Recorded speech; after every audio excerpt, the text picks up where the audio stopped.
Une femme, appelons-la Naïma, a donné une liste à Gigi. Gigi l'a appliquée, mais elle est restée distante. Ce soir, ils se croisent dans un cadre feutré, intime, presque irréel. Gigi a compris, et il va mettre les mots sur ce que beaucoup d'hommes vivent, sans jamais l'oser formuler. Face to face. Tu voulais que je devine, pas que j'écoute. Cadre, salon feutré, nuit pluvieuse, deux fauteuils, thé à la menthe sur la table basse. Musique de fond. Un piano. Piano discret, presque triste. Palpable, silence qui crie, regard qui fuit, puis se croise. Tu m'as donné une liste, les choses que tu aimais, les gestes que tu espérais, les phrases qui te rassuraient.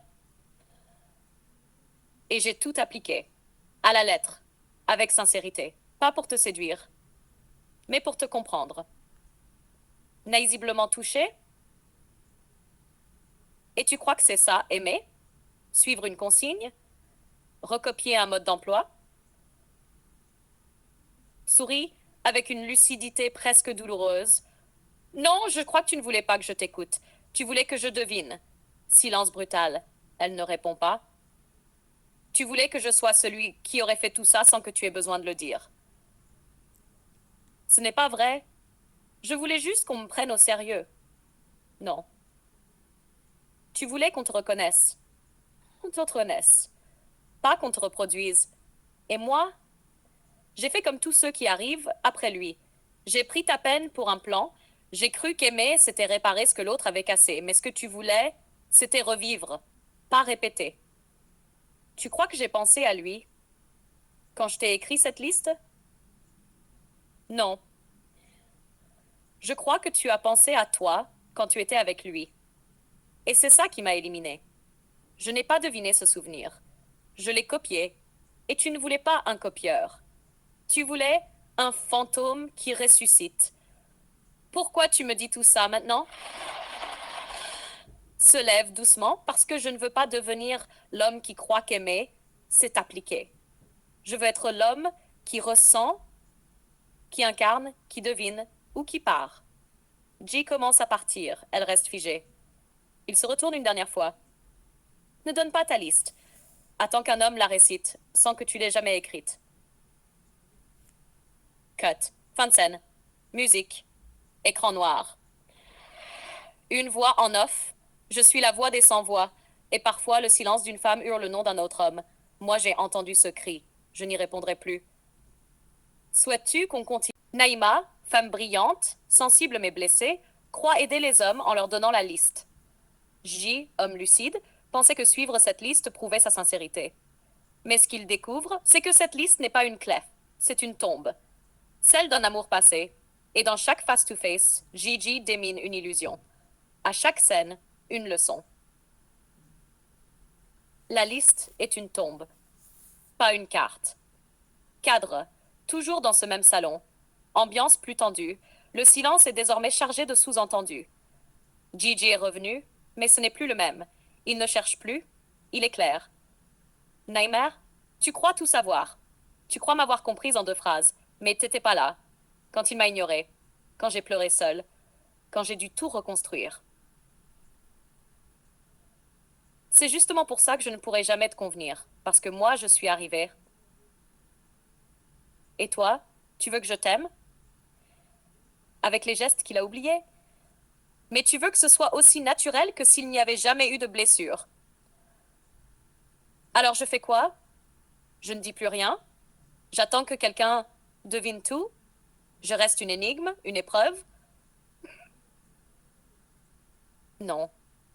Tu soignes d'abord. Tu cesses d'éduquer. Tu cesses de faire payer les nouveaux pour les absents. Une femme blessée n'a pas besoin d'un homme qui applique sa liste. Elle a besoin de silence, de vide, de lumière. Celui qui arrive après ne doit pas aimer tes ruines, il doit aimer ta renaissance. Plus douce, presque perdue. Et s'il n'y a jamais de renaissance, alors ne me donne plus de liste. Donne-moi un carnet vide. Cut. Le son affiché à l'écran. Il est là pour créer. Si tu veux qu'il te devine, laisse-lui la place. Pas les ordres. Souhaites-tu que je t'écrive l'épisode 3 fois? Moi, j'aime les hommes qui m'écrivent tous les matins, qui me protègent, qui écoutent, qui... Ce qu'elle dit sans le vouloir, c'est il y a un homme qui a fait tout ça. Il existe déjà. Je suis encore émotionnellement connectée à lui. Et toi, nouveau venu, je veux que tu me fasses ressentir ce qu'il me fait ressentir, mais sans être lui. C'est là que tu peux l'utiliser contre elle. Avec élégance mais précision, face to face. Ce n'est pas une liste, c'est une lettre d'amour pour un autre. Tu m'as donné une liste. Mais tu sais ce que j'ai entendu? J'ai entendu une déclaration. Pas à moi, à lui. Mais non, c'est juste ce que j'attends d'un homme. Non, c'est ce que il t'a fait ressentir. Et tu veux me l'imposer parce que tu n'as pas encore réussi à tourner la page. Tu te trompes. Tu veux que je me lève à 6 heures pour t'écrire un message. Parce qu'il le faisait. Tu veux que je te pose des questions profondes. Parce qu'il t'écoutait. Tu veux que je ne regarde personne d'autre. Parce qu'il t'a trahi. Mais moi, je ne suis pas là pour imiter l'amour d'un autre. Je suis là pour créer un amour qui n'a jamais existé. Leçon à inscrire au couteau. Quand une femme vous donne une liste, interrogez-la. Demandez-vous à qui elle parle vraiment. Si ce n'est pas à vous, vous n'êtes pas dans une relation, vous êtes dans un théâtre. Et le rôle principal est déjà pris par un homme absent. En résumé, comment utiliser cette liste contre elle? 1. En miroir, montre-lui qu'elle parle d'un autre. 2. En confrontation douce, si tu veux un homme qui fait ça sans que tu dises rien, pourquoi tu me dis tout ça? 3. En détachement, tu es encore lié à un souvenir. Moi, je suis réel. Si tu veux du passé, je m'efface. 4. En autorité, refuse de passer un casting où le gagnant sera toujours un fantôme. Souhaites-tu